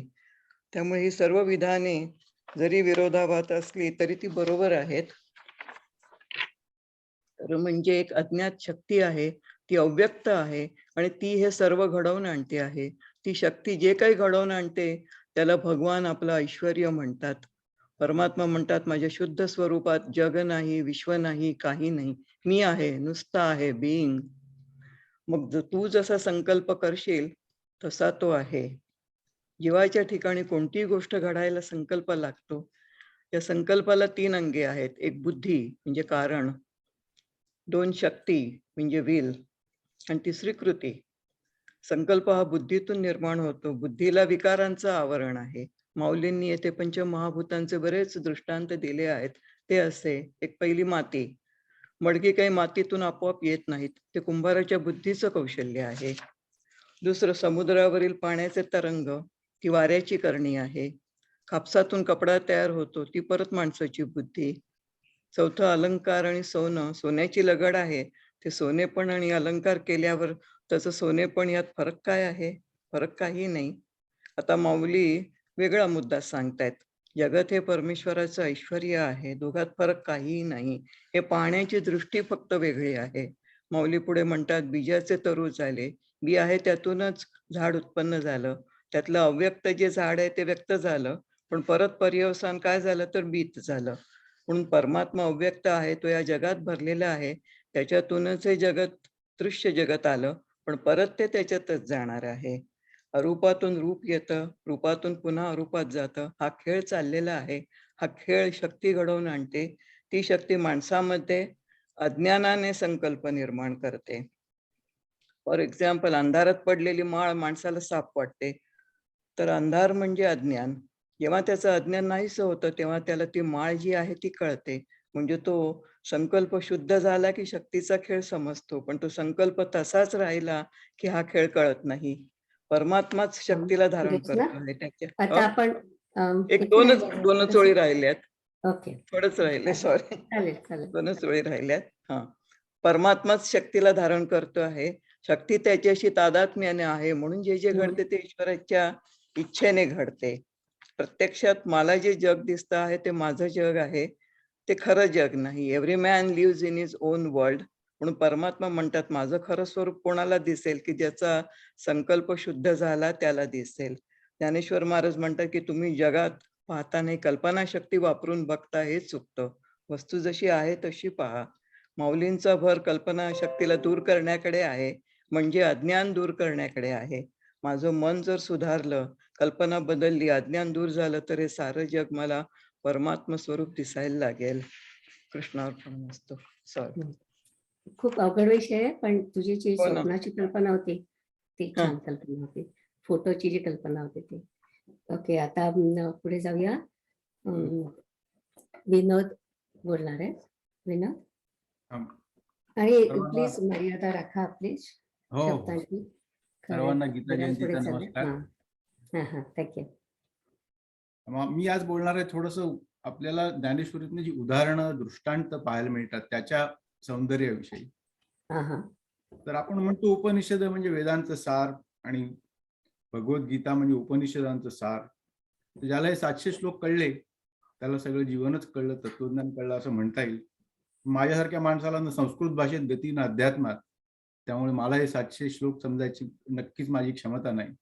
आज निलिमाताईंमुळे थोडं थोडं त्यातलं कळू लागलंय. पण तरी सुद्धा आध्यात्मिक पातळीवर, ज्याला भगवंत परमगुह्य ज्ञान म्हणतात, त्या पातळीवर करणं अजून खूप दूर आहे, हे माझं मलाही कळतं. पण माऊली जे दृष्टांत वापरतात, रूपकं वापरतात, उदाहरणं देतात, तीच मनात एवढी घर करून बसू लागली आहेत की एक वेगळाच अनपेक्षित प्रवास सुरू झाला रसग्रहणाचा, साहित्याच्या. आणि त्याच्याविषयी आज मी तुमच्याशी थोडंसं शेअर करणार आहे. 2-3च उदाहरणं, कारण आपल्याकडे वेळ खूप मर्यादित आहे. पहिलं पाहूया आपण दुसऱ्या अध्यायातील 8व्या श्लोकाचं. सर्व भूत समुदाय मी पुन्हा पुन्हा निर्माण करतो, अशा आशयाचा हा श्लोक सामान्य माणसाला कळायला खूप कठीण. म्हणून माऊली 16-17 ओव्या लिहून आपल्याला समजतील अशी अनेक उदाहरणं देतात. आणि म्हणतात की भगवंतांचं असं सांगणं आहे की या भूतसृष्टीचे मला काही एक करावे लागत नाही. मी असणे, माझी इच्छा हेच या सगळ्याला कारणीभूत आहे. इथे माऊली खूपच सुंदर उदाहरणं देतात. जसं पूर्ण चंद्राला पाहून समुद्राला उधाण येतं, पण त्यासाठी चंद्राला काही करावं लागत नाही. चंद्र त्याचं मार्गक्रमण करत असतो, पण त्याचं असणं हेच समुद्राला उधाण यायला कारणीभूत होतं.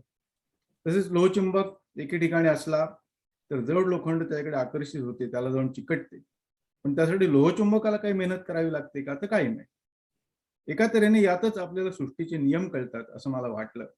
तसं गुरुत्वाकर्षण ते फक्त असते, ते स्वतः काही करत नाही. नियमाच्या पलीकडे जाऊन ना ते कोणाला धरून ठेवते ना कोणाला दूर फेकते. हा गुरुत्वाकर्षणाचा नियम ज्याला कळला तो त्याचा सदुपयोग करून आपले कल्याण करून घेऊ शकतो. तो नियम मोडला तर त्याची शिक्षा भोगावीच लागते. दुसरं एक उदाहरण आज तुमच्या समोर मांडतो ते म्हणजे 9व्या अध्यायातला 9वा श्लोक. त्यात भगवंत मला कर्मबंधने चिकटत नाहीत असं म्हणतात. आणि माऊली 124 ते 129 अशा ओघांमध्ये इतकी वेगळी उदाहरणं देतात ते आपल्याला समजावून सांगण्यासाठी. त्यातलं एकच उदाहरण मी फक्त पहिलंच सांगतो. इतकं सुंदर ते मला डोक्यात घर करून राहिलं की माऊली म्हणतात जसं समुद्राच्या लाटेसमोर मिठाचा बांध टिकू शकणार नाही. जेव्हा आपण यावर थोडा विचार करतो तेव्हा चित्र डोळ्यासमोर उभं राहतं. आणि हे ज्ञानेश्वरीत म्हटलंय किंवा हा त्याचा योग्य अर्थ आहे असं मला अजिबात मांडायचं नाही. आपल्या मनात काय वेगळे वेगळे विचार येतात एवढंच तुमच्याशी शेअर करायचं आहे की अमेरिकेने अफगाणी सैन्याचा मिठाचा बांध बांधला अफगाणिस्तानमध्ये असं मला वाटलं. आणि जेव्हा असा मोठा डौलदार होता, मजबूत दिसत होता, पण तालिबान्याच्या समुद्राचं जेव्हा आक्रमण झालं तेव्हा हा बांध त्यांना रोखून धरू शकेल असं त्यांनी जगाला भासवलं किंवा स्वतःलाच भासवलं आणि फसवलं.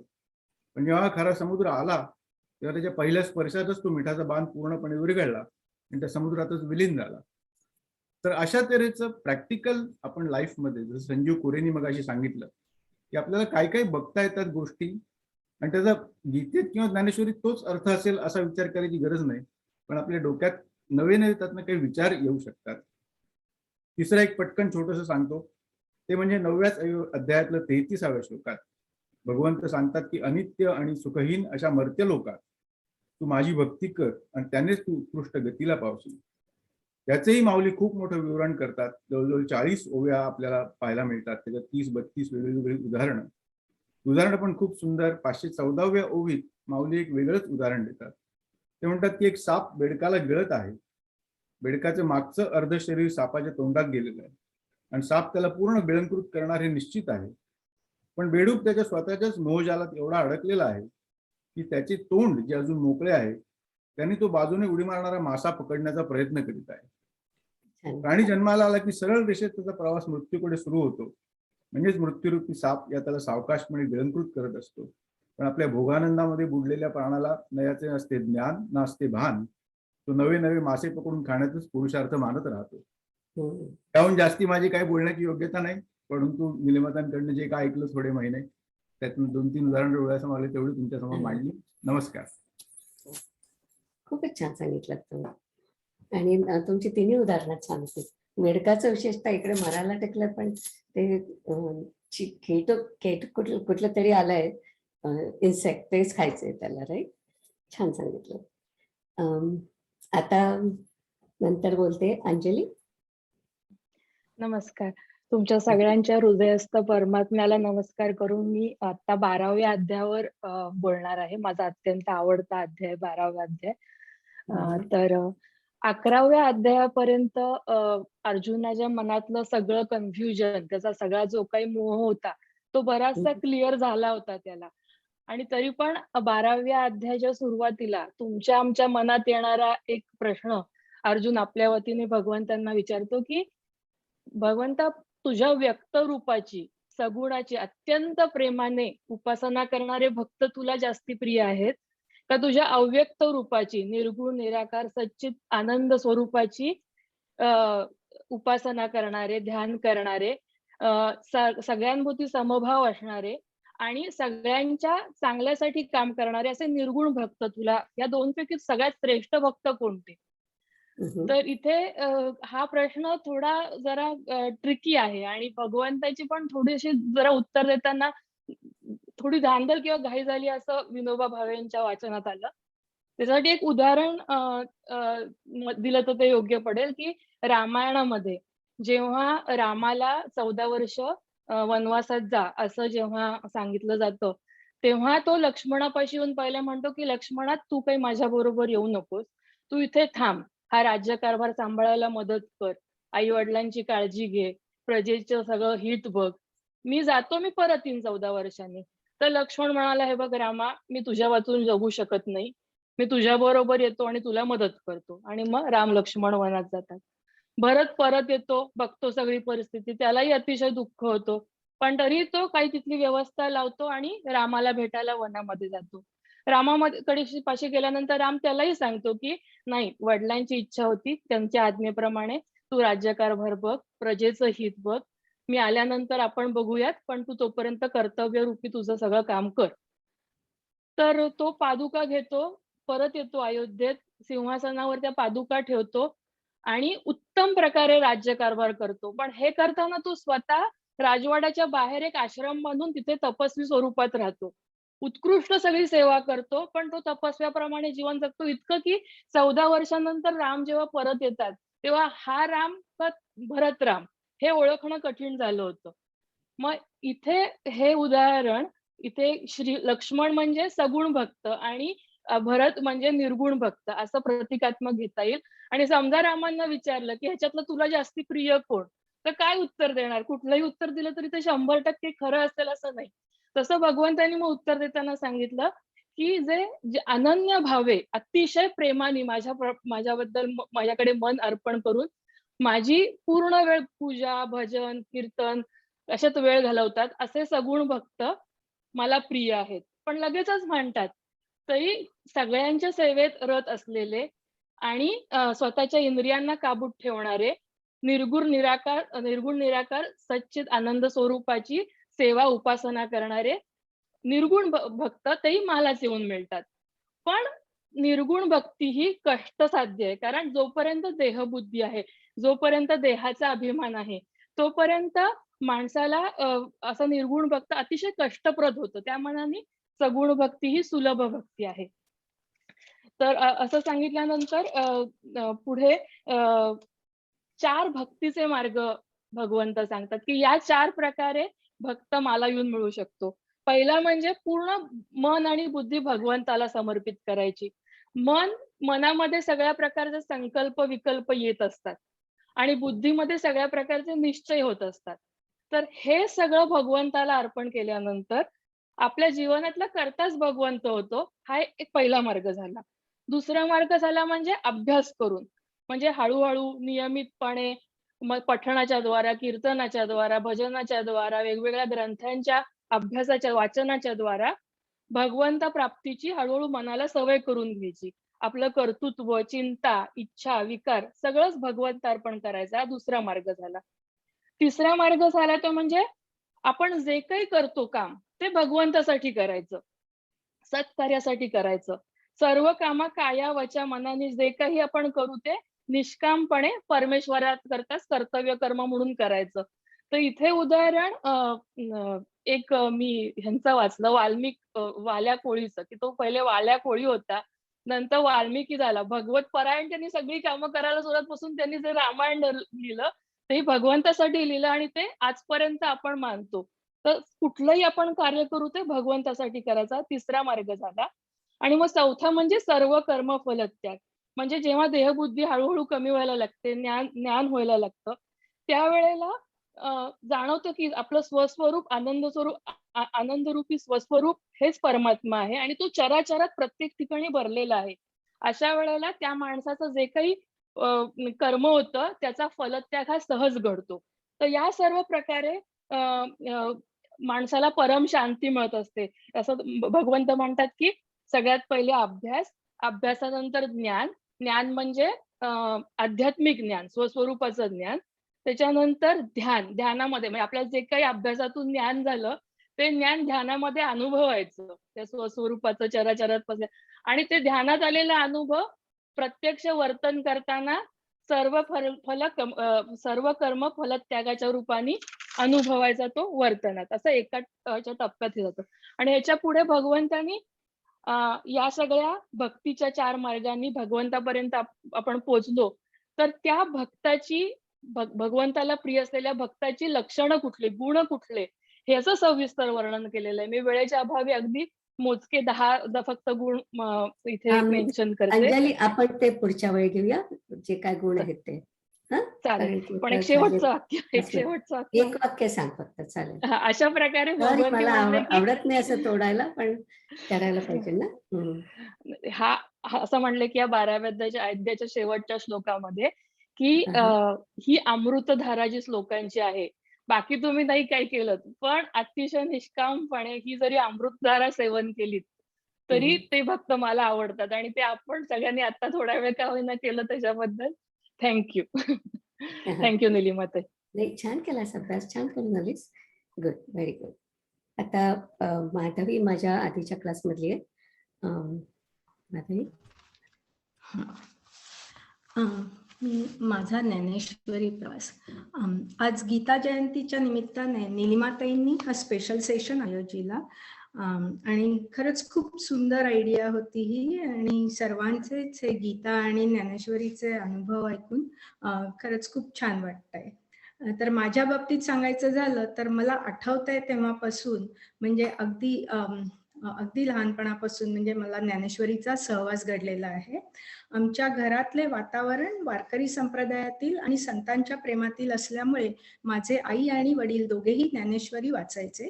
किंबहुना ज्ञानेश्वरीतील काही ओव्या रोज न चुकता वाचणे हा त्यांचा नित्य परिपाठ होता. आमच्या घरात सर्व संतांबद्दल अतिशय आदर आणि प्रेम होते, पण तेव्हापासूनच ज्ञानेश्वर माऊली हे माझे सर्वात फेवरेट आणि प्रेमाचे होते. ते मला नेहमीच अगदी जवळचे आणि जीवाभावाचे वाटत आले आहेत.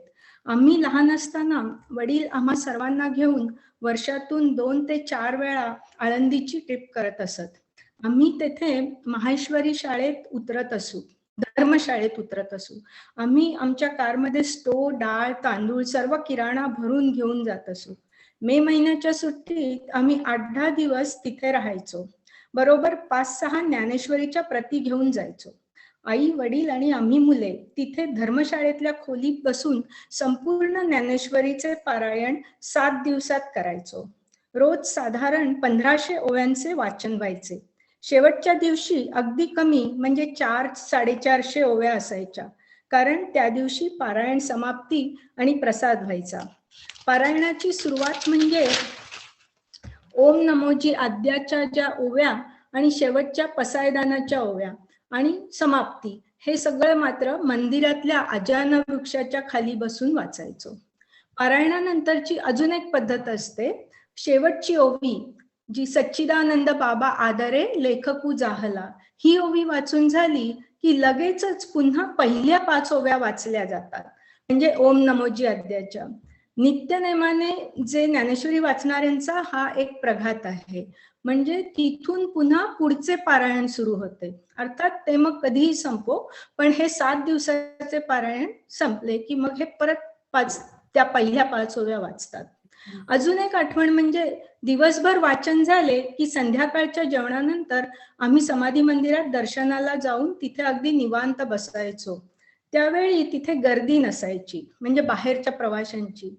आणि ज्ञानेश्वरांच्या समाधीवर त्यांचा चांदीचा एक मुखवटा असतो. तिथे शांतपणे बसून माऊलीचा चेहरा निहाळत बसायला मला फार आवडायचे. त्या लहान वयात खरं तर काही कळत नसे, पण माऊली बरोबरची ती जवळीक मला खूप छान वाटायची. पुढे अर्थातच शाळा कॉलेजांचा अभ्यास वाढला. नंतर मित्रमैत्रिणी, लग्न, अमेरिकेत येणं, मुलं बाळं, नोकरी धंदा नेहमीच. बेसिकली लाईफ टूक ओव्हर. माऊलीची ओढ मात्र कधी कमी झाली नाही, पण ज्ञानेश्वरी वाचन मात्र नक्की कमी झाले.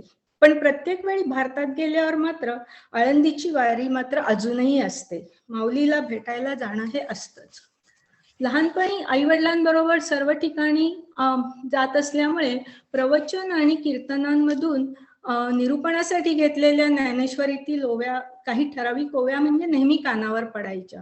किंवा 12व्या अध्यायाच्या सुरुवातीच्या ओव्या, जसे जय जय वो शुद्धे उदारे प्रसिद्धे अनवरत आनंदे वर्षतीये, किंवा 15व्या अध्यायाच्या सुरुवातीच्या ओव्या, या सुद्धा सद्गुरु स्तवनपरच ओव्या आहेत. जसे आता हृदय आपुले चौफाळुनिया भले वरी बैसऊ पाऊले श्री गुरूंची. तर ह्या किंवा पसायदानांच्या ओव्या, ह्या सर्व रोजच्या नित्यनेमाच्या संध्याकाळच्या हरिपाठाच्या वेळी म्हटल्याने सगळं तोंडपाठ होत्या. परंतु हे सर्व जरी असले तरी त्या लहान वयात ज्ञानेश्वरीचा अभ्यास असा कधी केला नाही आणि त्यातील हे अगाध तत्वज्ञान समजण्याचे ते वयही नव्हते. परंतु माऊलीची काय कृपा असेल, काय योगायोग असेल, आपल्या निलिमाताईंची भेट झाली आणि अगदी परफेक्ट टायमिंग सुद्धा जुळून आले. मुलं थोडी मोठी होऊन मार्गी लागलेली, आयुष्यात थोडी स्थिरता आलेली, खरोखर हे योग असतात. त्यामुळे मी स्वतःला खूपच भाग्यवान समजते की आपण सर्वांबरोबर ज्ञानेश्वरीचा अभ्यास करण्याची ही संधी मला मिळाली आहे. निलिमाताईंनी ज्ञानेश्वरीतील काय आपल्याला जास्त आवडलं ते सांगायला सांगितलं होतं. तर मला सर्वात जास्त ज्ञानेश्वर महाराजांची समजून सांगण्याची जी पद्धत आहे, त्यांचा श्रोत्यांबरोबरचा जो लढिवाळपणा आहे तो मला सर्वात जास्त भावतो. श्रवण कसे करावे तर ते म्हणतात, अति हळुवारपणे चित्ता आणून या, किंवा जैसे भ्रमर परागू नेती, जसं आता मगाशी वंदनाने सांगितलं, जैसे भ्रमर परागू नेती परी कमळ दळ नेण्याची. किती नाजूकपणे आणि हळुवारपणे माऊली श्रोत्यांना हे गीता रूपी अमृतकण पाजित आहेत. आईने जसे आपल्या लेकराला कडेवर घेऊन कावचिव दाखवत त्याच्या नकळत त्याच्या तोंडात प्रेमाने भरवावे, त्यांचा श्रोत्याबरोबरचा जो संवाद आहे तो मला तशा प्रकारचा वाटतो. देयावे अवधान हे माझी विनवणी सलगीची. आजपर्यंत बऱ्याच जणांनी भगवद्गीतेवर ग्रंथ लिहिले असतील, पण मला नाही वाटत ज्ञानेश्वरी सारखे इतक्या गोड भाषेत श्रोत्यांशी संवाद साधत कुणी गीता इतकी छान समजावून सांगितली असेल. असो, शेवटी हा एक श्लोक म्हणून मी संपवते, कारण खरोखर या ज्ञानेश्वरीच्या सेशन्समुळे आपल्या सर्वांनाच सज्जनांचा सहवास लाभतो आहे, ही फार भाग्याची गोष्ट आहे. हा आमचा रोजचा श्लोक आहे परिपाठातला. सत्संगतीचा महिमा कळेना, सत्संग कोठे शमल्या मिळेना, सत्संगतीने तुटती कुबुद्धी, सत्संग झाल्या बहुलाभ सिद्धी. नमस्कार. Thank you very much. खूप वेगळं सांगितलंस आणि वारकरी पंथाचे म्हणून तुला नमस्कार. आता थोडस आपलं विषयांतर होत आहे. जया जोगळेकर यांना मुक्ताबाई बद्दल बोलायचंय, तर जया. हो. तर ज्ञानेश्वरी शिकताना मला नेहमी वाटायचं की ज्ञानेश्वरांनी आपल्याला हे सगळं ज्ञान इतक्या चांगल्या तऱ्हेने दिलं आहे आणि त्यांना जरी आयुष्यामध्ये इतकं दुःख झालं तरी कुठेच कडवेपणा त्याच्यात नाही आहे.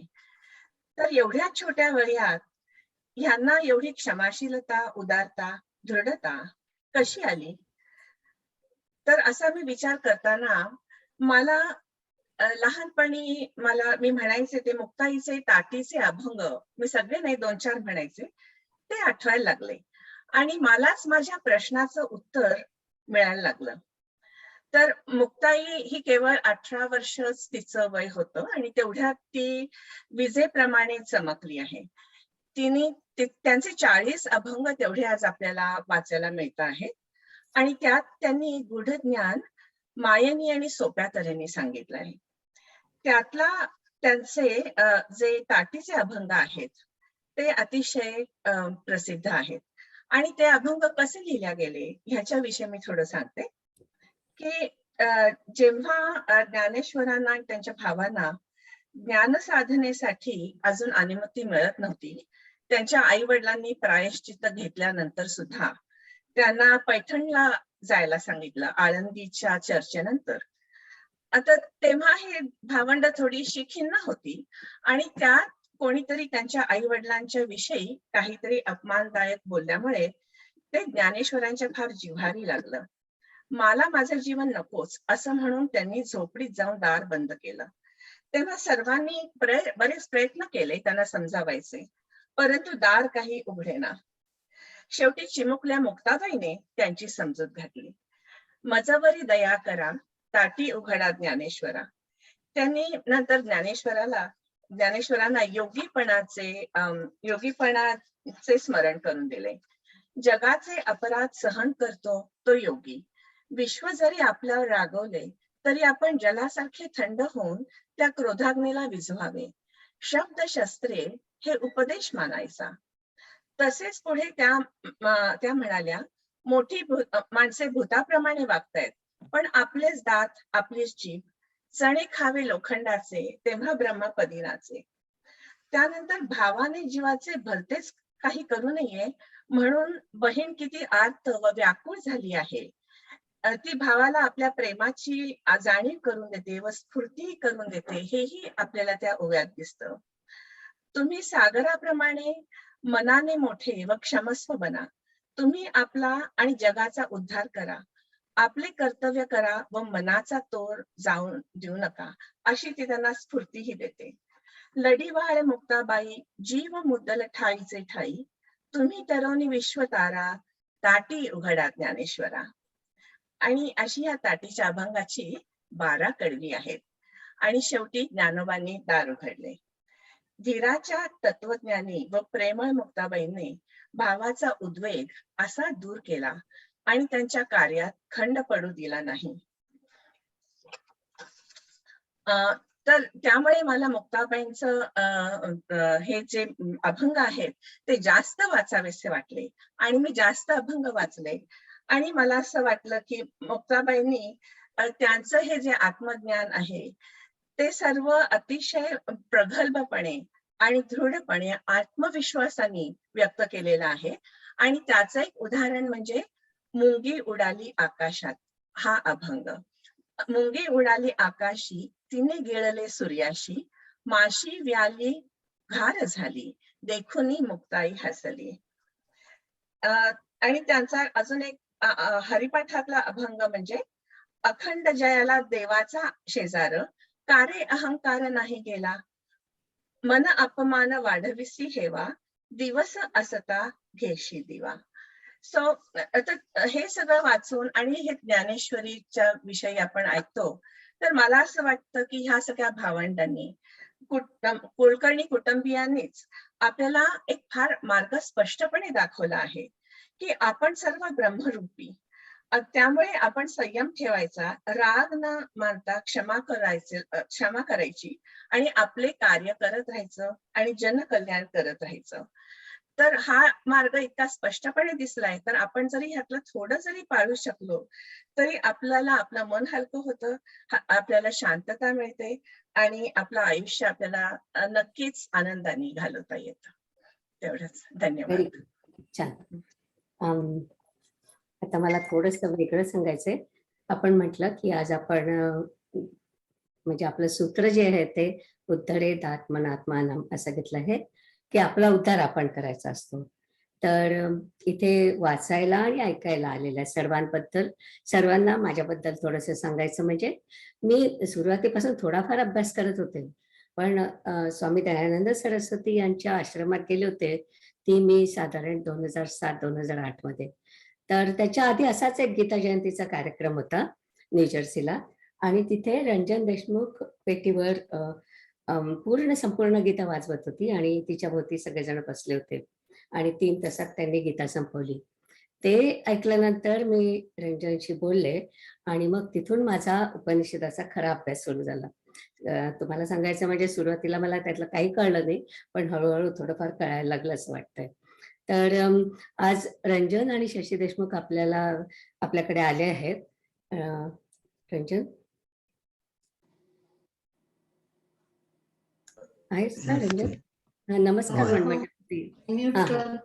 गुड. तर ते आपल्याला मी जो ऐकला होता तो रंजन आणि शशी देशमुख आपल्याला पेटीवरती म्हणून गाऊन दाखवणार आहे. सगळ्यात लहान अध्याय निवडलाय 15वा अध्याय. रंजन आणि शशी देशमुख त्यांच्यामुळे माझी सुरुवात सांगते. निलिमा ऐकू येते? हो ऐकू येते. ऐकू येते बरोबर आहे का? हो अँगल बरोबर आहे. हार्मोनियमचा आवाज जोराचा आला तर मला सांग. हो चालेल, पण हार्मोनियम नाही आला अजून ऐकू. अजून सुरू नाही केला. निलिमाने रिक्वेस्ट केली म्हणून मी हे हार्मोनियमवर वाजवते आहे. माझ्या काही चुका झाल्या तर क्षमा करा, काही उच्चार माझे चुकले तरी क्षमा करा. आणि सांगायचं म्हणजे हो ह्याच्यामध्ये चॅन्टिंग करताना आम्हाला जी सवय आहे आश्रमात ऐकलेली त्या चालीत आम्ही म्हणतो. बऱ्याच लोकांना माहिती असेल, पण त्यातलं एक सांगायचं म्हणजे काय आहे की आमच्या गुरुजींनी सांगितल्याप्रमाणे थोडीशी काही लोक वेगळ्या प्रकारे चॅन्ट करतात की जिथे संधी सकट बोलतात आणि आम्ही काही वेळेला संधी सोडवतो. ह्याचा कारण असं ते म्हणाले की आपल्या संस्कृतमध्ये जेव्हा आपण अख्खं वाक्य वाचतो तेव्हा संधी सकट वाचतो, पण इथे आपण हे 2 श्लोक आहेत ते आम्ही 4 क्वार्टर्स मध्ये डिवाइड करून चॅन्ट करतो. आणि संस्कृतच्या नियमाप्रमाणे कधी पॉज असेल, अवसान असेल, पॉज असेल, तिथे विसर्ग पॉसिबल असेल तर विसर्ग धरून म्हणतात. आणि काही ठिकाणी पॉज असला तरी काही परंपरामध्ये सरळ संधी सकट चॅन्टिंग करतात. तर आणि दोन्ही पद्धतीमध्ये कुठलंच एक चुकीचं आहे असं काही नाहीये, दोन्ही ठीक बरोबर आहे. आपल्या परंपरेनुसार तुम्ही चॅन्टिंग करता असं आम्हाला सांगितलं. तर आम्हाला जी सवय आहे त्याप्रमाणे आम्ही बोलू. थँक्यू.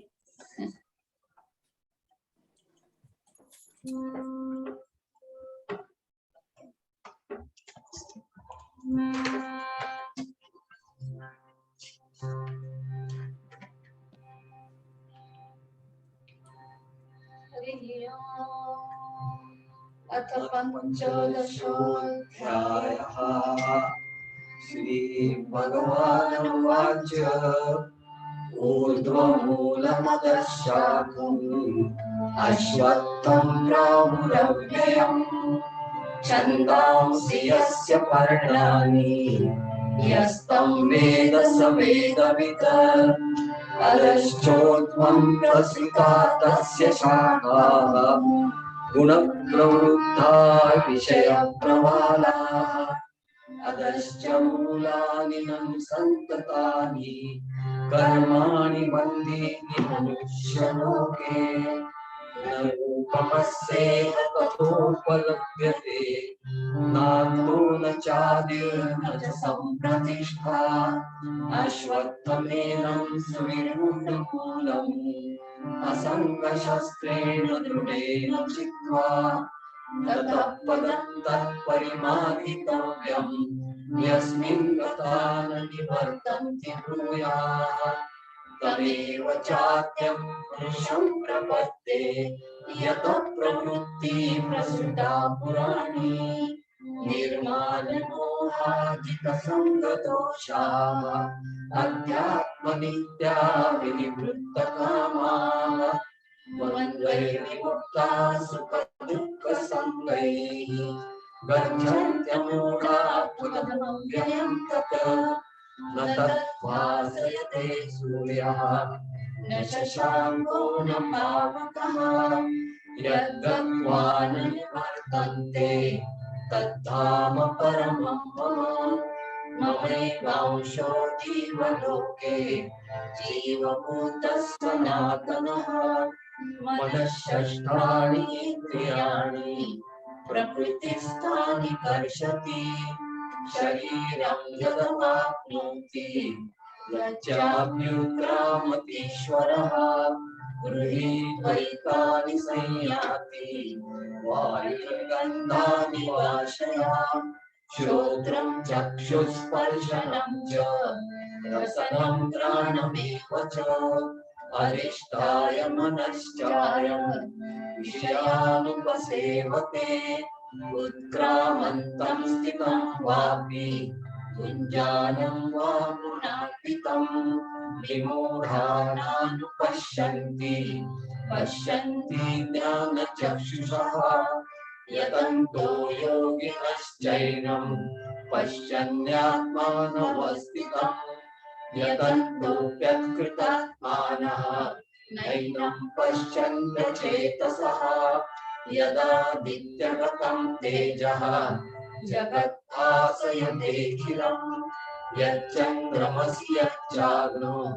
तत्तेजो विद्धि मामकम् गामाविश्य च भूतानि धारयाम्यामोजसा पुष्णामि चौषधी सर्वाः सोमो रसात्मकः अहं वैश्वानरो भूत्वा प्राणिनां देहमाश्रितः प्राणापानसमायुक्तः पचाम्यन्नं चतुर्विधम् सर्वस्य चाहं हृदि सन्निविष्टः मन्दस्मृतिर्ज्ञानमपोहनं च वेदैश्च सर्वैरहमेव वेद्यः वेदान्तकृत्वेदविदेव चाहम् द्वाविमौ पुरुषौ लोके क्षरश्चाक्षर एव च क्षरः सर्वाणि भूतानि कूटस्थोऽक्षर उच्यते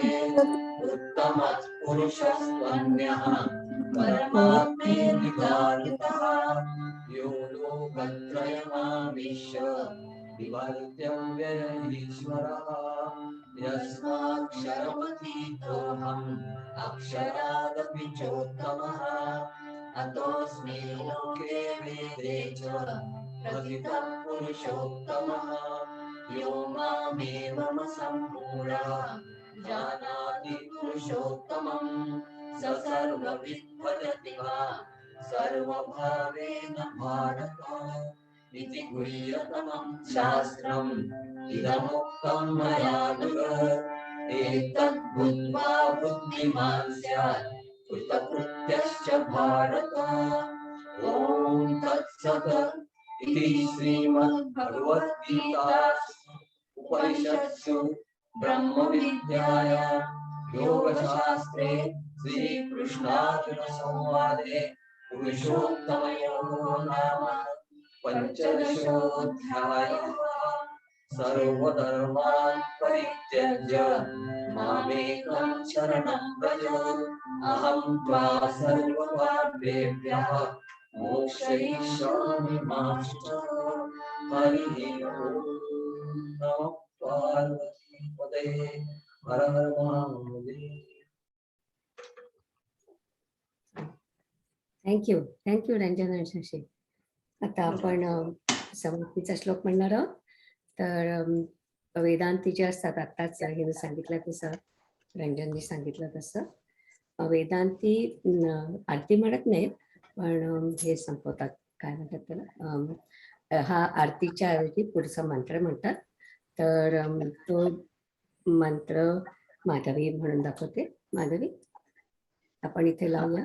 हे दुसरं काहीतरी आलं मला वाटतं. नाही दिसतंय ना, दिसते ना. गुड.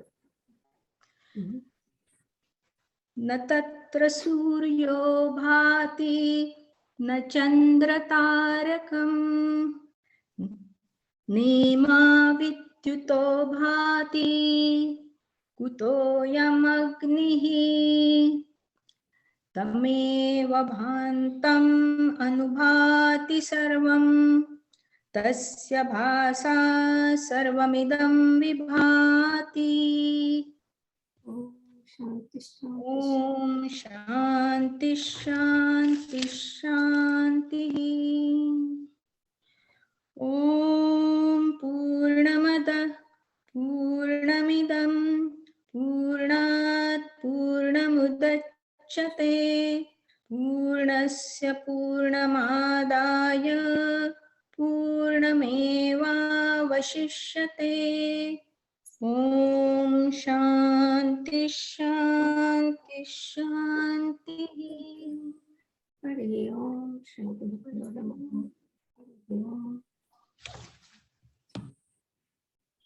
धन्यवाद मंडळी, सगळ्यांनी मदत केली त्यांची, आणि तुम्ही सगळेजण आलात त्याच्याबद्दल तुमचे सगळ्यांचे आभार मानते.